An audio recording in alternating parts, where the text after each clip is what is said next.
भोले भक्त की भक्ति कहानी। नमस्कार दोस्तों, welcome back to my YouTube channel. हमारे यूट्यूब चैनल पे आपका हार्दिक स्वागत है।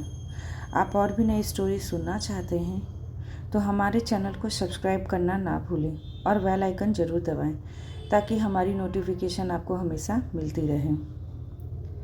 एक गरीब बालक था जो कि अनाथ था। एक दिन वो बालक एक संत के आश्रम में आया और बोला कि बाबा, आप सबका ध्यान रखते हैं, मेरा इस दुनिया में कोई नहीं है, तो क्या मैं यहाँ आपके आश्रम में रह सकता हूँ? बालक की बात सुनकर संत बोला, बेटा तेरा नाम क्या है? उस बालक ने कहा, मेरा कोई नाम नहीं है।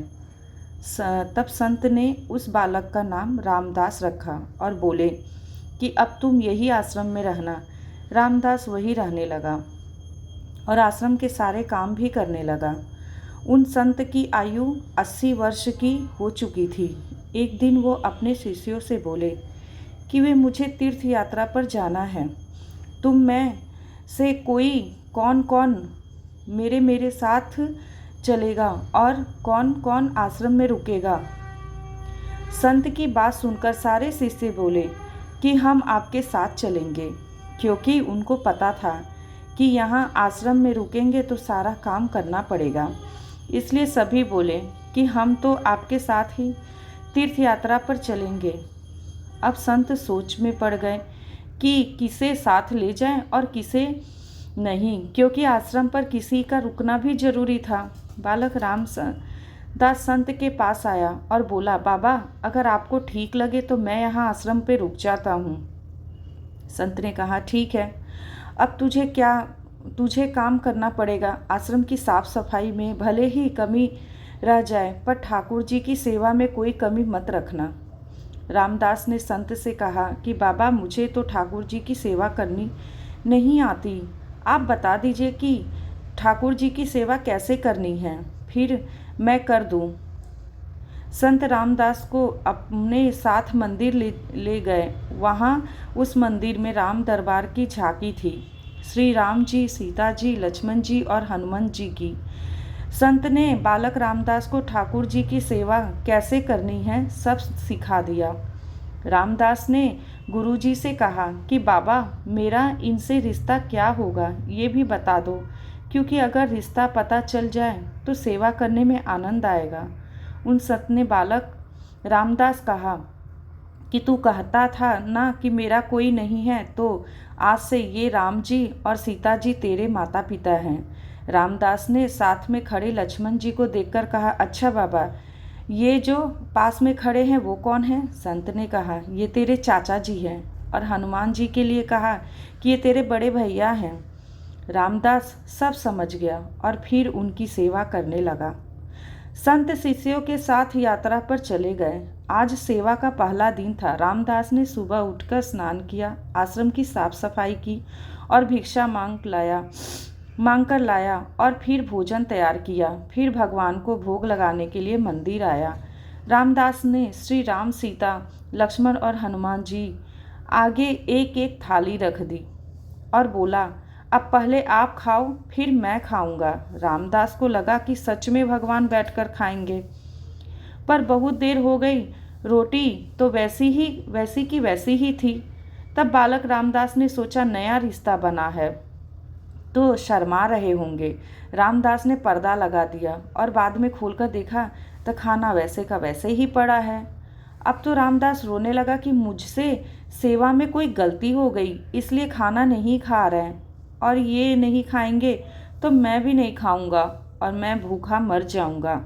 इसीलिए मैं तो अब पहाड़ से कूदकर ही मर जाऊंगा। रामदास मरने के लिए निकल जाता है। तब भगवान राम जी हनुमान जी कहते हैं, हनुमान जाओ उस बालक को लेकर आओ और बालक से कहो कि हम खाना खाने के लिए तैयार हैं। हनुमान जी जाते हैं और रामदास कूदने ही वाला होता है कि हनुमान जी पीछे से पकड़ लेते हैं और बोलते हैं, क्या कर रहे हो? रामदास कहता है, आप कौन? हनुमान जी कहते हैं, मैं तेरा बड़ा भैया हूँ, इतनी जल्दी भूल गए? रामदास कहता है, अब आए हो? इतनी देर से वहाँ बोल रहा था कि खाना खा लो। तब आए नहीं, अब क्यों आए हो? तब हनुमान जी बोले, पिताजी, श्री का आदेश है, अब हम सब साथ बैठकर खाना खाएंगे। फिर राम जी, सीता जी, लक्ष्मण जी, हनुमान जी साक्षात बैठकर भोजन करते हैं। इसी तरह राम जी, रामदास रोज उनकी सेवा करता और भोजन करता। सेवा करते 15 दिन हो गए। एक दिन रामदास ने सोचा, घर में 5 लोग हैं, सारा काम मैं ही अकेला करता हूँ। बाकी लोग तो दिन भर घर में आराम करते हैं। मेरे माँ बाप, चाचा, भाई तो कोई काम नहीं करते, सारे दिन खाते रहते हैं। मैं ऐसा नहीं चलने दूंगा। रामदास मंदिर जाता है और कहता है, पिताजी, कुछ बात करनी है आपसे। राम जी कहते हैं, बोल बेटा, क्या बात है? रामदास कहता है कि घर में मैं सबसे छोटा हूँ और मैं ही सब काम करता हूँ। अब से मैं अकेले काम नहीं करूँगा, आप सबको भी काम करना पड़ेगा। आप तो बस सारा दिन खाते रहते हो और मैं काम करता रहता हूँ। अब ऐसा नहीं होगा। राम जी कहते हैं, तो फिर बताओ बेटा, हमें क्या काम करना है?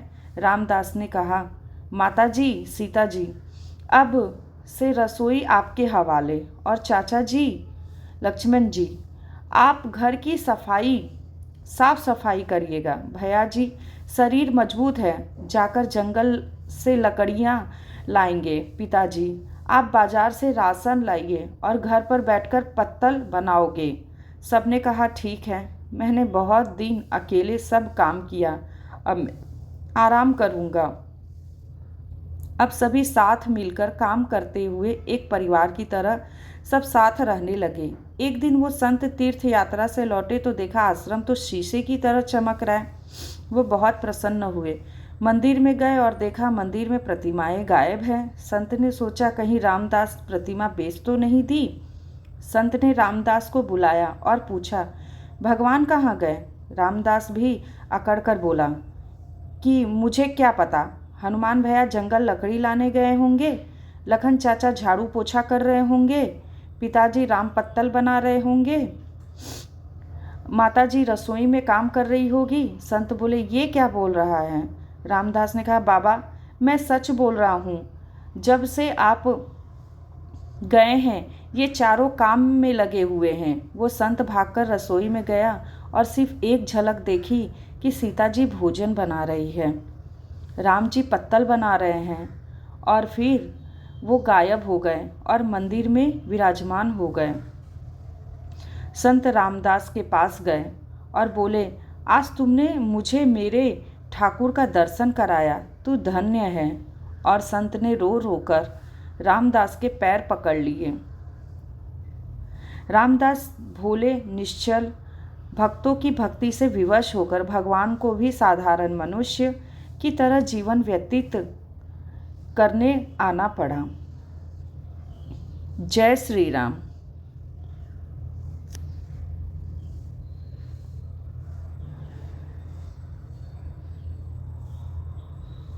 दोस्तों, आपको हमारी ये छोटी सी कहानी भगवान की भक्ति कैसी लगी, हमें कमेंट में ज़रूर बताइएगा और हमारे चैनल को लाइक, शेयर और कमेंट करना ना भूलें।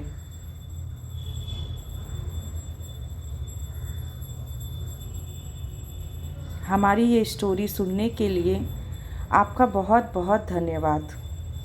जय श्री कृष्ण।